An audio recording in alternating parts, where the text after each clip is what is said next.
Dictation लिखने के लिए रेडी हो जाइए। Ready, start. एक दिन मैं गंगा नदी में नाव पर जा रहा था। शरद की सुंदर संध्या का समय था। सूरज अभी अभी अस्त हुआ था। आकाश की निस्तब्धता पूर्ण शांति और सौंदर्य से लबालब भरी हुई थी। पानी की फैली हुई चादर पर एक भी बुलबुला नहीं था। सूर्यास्त के बदलते हुए सब रंग उसमें बड़े साफ चमक रहे थे। मीलों तक रेत के मैदान फैले हुए थे, मानो कोई समुद्री दैत्य लेटा हुआ था, जिसकी पूंछ चमकते रंगों से झिलमिला रही थी। हमारी नाव तट के घाट से लगी हुई धीमे धीमे चल रही थी। अचानक एक बड़ी मछली पानी की सतह पर उछली। उसके ओझल होते ही शरीर पर सांध्य आकाश के सभी रंगों की झलक पड़ी। एक क्षण के लिए उसने रंगमंच से वह सतरंगी पर्दा हटा लिया, जिसके पीछे जीवन के आनंद से भरा हुआ मौन संसार खड़ा था।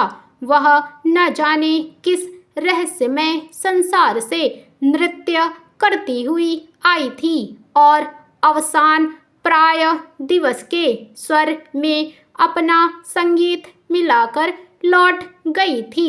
हृदय को छूती हुई इस घटना ने मेरे हृदय में आनंद की लहर पैदा कर दी। उसी समय मैंने नाविक के मुख से यह दुख भरा वाक्य सुना, ओहो, कितनी बड़ी मछली थी। मछली को देखते ही उसने इसका भोजन पकाकर खाने की कल्पना कर ली थी।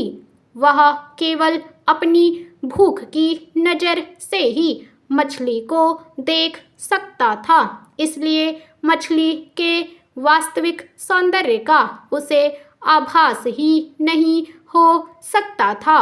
किंतु मनुष्य में केवल पशु दृष्टि नहीं है, उसमें आत्मिक दृष्टि भी है, जो सत्य को देख सकती है, क्योंकि यही उस रहस्यमय सुंदर समता का अवलोकन कराती है जो उसके अपने और आसपास की वस्तुओं के बीच होती है।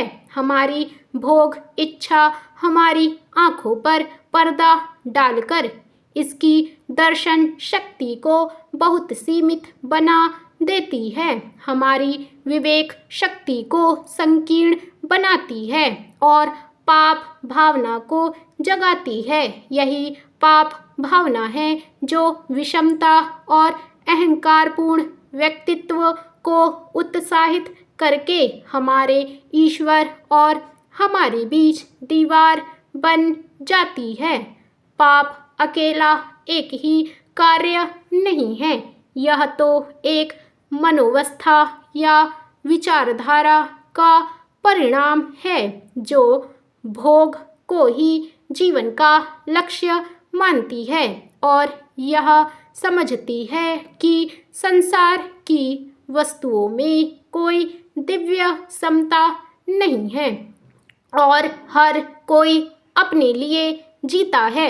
इसलिए मैं यह दोहराता हूँ कि हम जब तक मनुष्य से प्रेम नहीं करेंगे, उसको पूरी तरह से समझ नहीं सकेंगे।